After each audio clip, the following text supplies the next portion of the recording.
Hello, मैं पारुल मिश्रा। हिंदी साहित्य दर्पण यूजीसी नेट में आप सबका स्वागत है। आज हम बात करेंगे हिंदी साहित्य का काल विभाजन और नामकरण। नामकरण का संक्षिप्त परिचय, आदिकाल का नामकरण, रीतिकाल का नामकरण, आधुनिक काल का और हिंदी साहित्य के प्रथम कवि, उनको हम देखेंगे। ठीक है। आधुनिक काल का नामकरण और विभाजन। किसी भी साहित्य के इतिहास की सबसे महत्वपूर्ण समस्या काल विभाजन की होती है। विभाजित कालों के नामकरण की होती है। समस्या हिंदी साहित्य के इतिहास पर भी लागू होती है। हिंदी साहित्य के इतिहासकारों ने हिंदी के 1000 वर्ष के इतिहास के अध्ययन को आसान बनाने के लिए तथा किसी कालखंड में किसी विशेष प्रवृत्ति की महत्ता को उद्घाटित करने के लिए उस काल का नामकरण उसके अनुरूप करने का प्रयास किया है। ठीक है। मिश्र बंधु ने आधुनिक काल को परिवर्तन काल कहा। रामचंद्र शुक्ल ने आधुनिक काल कहा। आधुनिक काल किसने कहा? बच्चन सिंह ने कहा। ठीक है। फिर आते हैं आदिकाल का नामकरण। आदिकाल को बीज वामन काल किसने कहा? तो महावीर प्रसाद द्विवेदी ने कहा। वीर गाथा काल विश्वनाथ ने कहा। आदिकाल हजारी प्रसाद द्विवेदी ने कहा।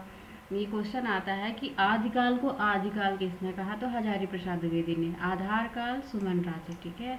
सुमन का आधार। अपभ्रंश काल धीरेन्द्र वर्मा। अपभ्रंश काल धीरेन्द्र वर्मा और बच्चन सिंह दोनों ने कहा है। चारण काल जॉर्ज ग्रियर्सन। चारण काल। जय काल तो रमाशंकर शुक्ल। शुक्ल की जय हो। ठीक है। शुक्ल की जय हो तो रमाशंकर जी की शुक्ल की जय हो। फिर वीर गाथा काल रामचंद्र शुक्ल। ठीक है। वीर गाथा काल किसने कहा? तो रामचंद्र शुक्ल। तो आदिकाल को वीर गाथा काल किसने कहा? तो रामचंद्र शुक्ल। क्वेश्चन आता है कि आदिकाल को वीर गाथा काल किसने कहा? तो रामचंद्र शुक्ल ने कहा। ठीक है। संधि काल और चारण काल किसने कहा? तो रामकुमार वर्मा ने कहा। रीतिकाल का नामकरण। जय काल किसने कहा? तो रमाशंकर शुक्ल प्रसाद। मतलब शंकर की जय हो। ठीक है। शंकर की जय ऐसे याद कर सकते हैं। मैं ऐसे याद की थी कि शंकर की जय हो। तो रमाशंकर शुक्ल रसाल क्या कहते हैं कि जय काल, शंकर की जय। श्रृंगार काल मतलब विश्वनाथ मिश्र। विश्वनाथ मतलब काशी में विश्वनाथ जी है ना, तो काशी में विश्वनाथ है, तो ऐसे मैं याद की थी कि विश्वनाथ का श्रृंगार है ना, विश्वनाथ का श्रृंगार होता है, तो विश्वनाथ का श्रृंगार काल। ठीक है। सिद्ध सामंत काल राहुल सांस्कृत्यायन। ठीक है। तो सिद्ध सामंत काल मतलब होता है कि ये राहुल सांस्कृत्यायन कौन थे? सिद्ध है ना, सिद्धों के ऊपर भी इन्होंने पुस्तक लिखी है। तो सिद्ध से याद कर लेना कि सिद्ध राहुल सांस्कृत्यायन का है। ठीक है। रीति काव्य किसका है? तो जॉर्ज ग्रियर्सन का। ठीक है। रीति काव्य जॉर्ज ग्रियर्सन। अंधकार काल त्रिलोचन। लोचन मतलब होता है आँख, होता है अंधकार, आँखों में अंधकार होता है ना, तो ऐसे याद कर सकते हैं कि त्रिलोचन का अंधकार है ना। बहुत ही अच्छी ट्रिक है। त्रिलोचन मतलब अंधकार, अंधकार का त्रिलोचन, ऐसे याद कर सकते हैं कि रीतिकाल को अंधकार काल किसने कहा? तो त्रिलोचन ने कहा। रीतिकाल किसने कहा? तो रामचंद्र शुक्ल ने कहा। ठीक है। रीतिकाल किसने कहा? तो रामचंद्र शुक्ल ने कहा। फिर काल विभाजन, बहुत इंपॉर्टेंट क्वेश्चन है। मध्य प्रदेश असिस्टेंट प्रोफेसर में क्वेश्चन आया था, यहीं से पहला ही क्वेश्चन पूछ दिया था। तो प्रारंभिक काल को पूर्व प्रारंभिक और उत्तर प्रारंभिक दो भागों में बांटा गया है। 700 से 1343 और 1343 से 1400, यही काल क्रम पूछा था। फिर आता है माध्यमिक काल में पूर्व माध्यमिक और उत्तर माध्यमिक काल में। पूर्व माध्यमिक काल का समय है 1445 से 1560 और माध्यमिक काल का है 1561 से 1680। फिर अलंकृत काल है, तो पूर्व अलंकृत काल। ठीक है। ये क्वेश्चन आता है अलंकृत काल, अभी हमने पढ़ा मिश्र बंधुओं का अलंकृत। पूर्वालंकृत कौन है? पूर्वालंकृत 1681 से 1790। उत्तरालंकृत है 1781 से 1889। ठीक है। परिवर्तन काल है ना, परिवर्तन तो 1890 से 1924 परिवर्तन काल। फिर आते हैं काल विभाजन में। ठीक है। काल विभाजन हजारी प्रसाद द्विवेदी के अनुसार, हजारी प्रसाद द्विवेदी ने आदिकाल की समय सीमा 1000 से 1350 माना। ठीक है। फिर आता है भक्ति काल का समय सीमा 1350 से 1700 तक। रीतिकाल 1700 से 1900 तक। आधुनिक काल 1900 से अब तक। ठीक है। ये हजारी प्रसाद का हुआ। अब आते हैं हम रामचंद्र शुक्ल में। रामचंद्र शुक्ल ने वीर गाथा काल कहा। आदिकाल को वीर गाथा काल किसने कहा? अभी हम ऊपर पढ़ के आए हैं, तो रामचंद्र शुक्ल ने, है ना। तो आदिकाल को वीर गाथा काल कहा। तो वीर गाथा काल का समय इन्होंने 1050 से 1375 माना है। भक्ति काल का 1375 से 1700 तक माना है। और रीति काल को 1700 से 1900 तक माना है। आधुनिक काल को 1900 से 1984 माना है। ठीक है, रामचंद्र शुक्ल ने। फिर आते हैं राम कुमार वर्मा। राम कुमार वर्मा ने भी इसका नाम काल विभाजन, राम कुमार वर्मा का काल विभाजन हम देखते हैं ना। हिंदी साहित्य का आलोचनात्मक इतिहास लिखा इन्होंने, जो 7 प्रकरण में उपलब्ध है। ये बहुत ही इंपॉर्टेंट क्वेश्चन है, पूछा जाता है कि राम कुमार वर्मा का जो हिंदी साहित्य आलोचनात्मक इतिहास है वो कितने प्रकरण है? उसमें तो 7 प्रकरण है। ठीक है, संधिकाल इन्होंने कहा। ठीक है, संधिकाल 750 से 1000 तक। ठीक है, चारण काल, आदिकाल को इन्होंने चारण काल कहा। ठीक है, 1000 से 1375। भक्ति काल कहा 1375 से 1700 तक। रीतिकाल 1700 से 1900 तक। आधुनिक काल 1900 से अब तक। ठीक है, ये राम कुमार वर्मा जी का है। फिर आते हैं हम काल विभाजन में। काल विभाजन में नगेंद्र का है आदिकाल। ठीक है, आदिकाल में आदिकाल को इन्होंने 7वीं सदी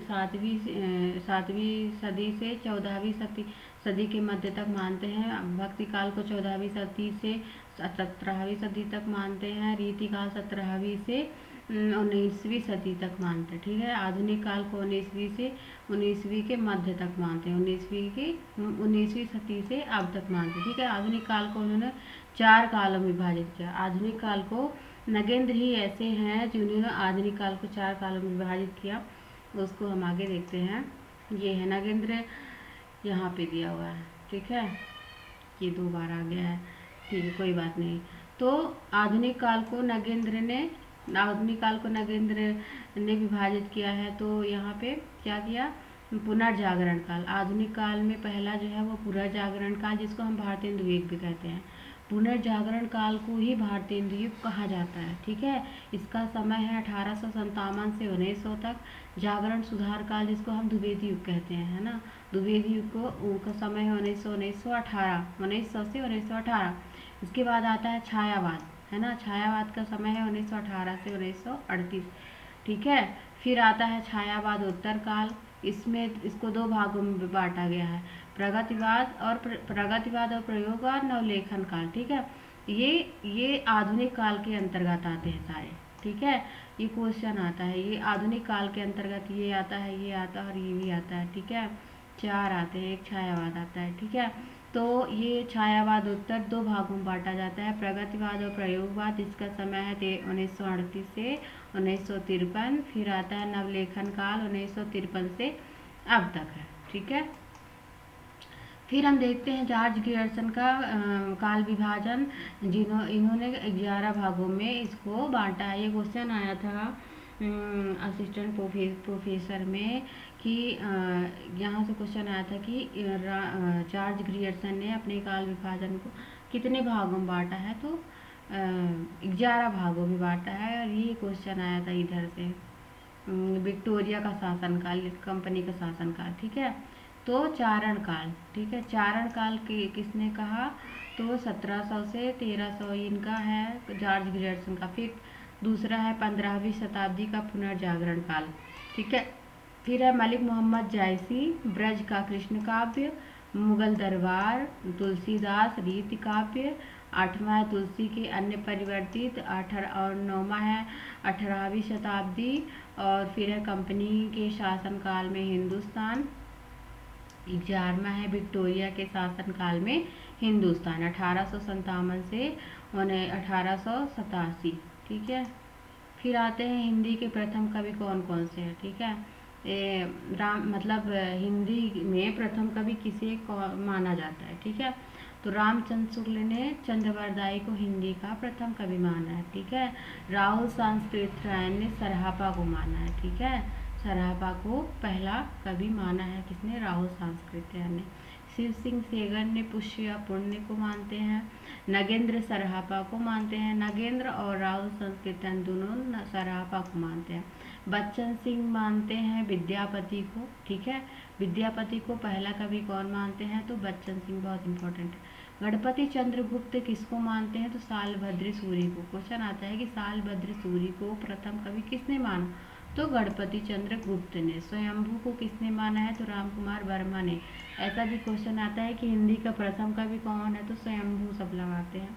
रामकुमार वर्मा ही स्वयंभू को पहला कवि मानते हैं। हजारी प्रसाद द्विवेदी किसको मानते हैं, अब्दुल रहमान को, ठीक है। अब्दुल रहमान को हजारी प्रसाद हिंदी का पहला कवि मानते हैं।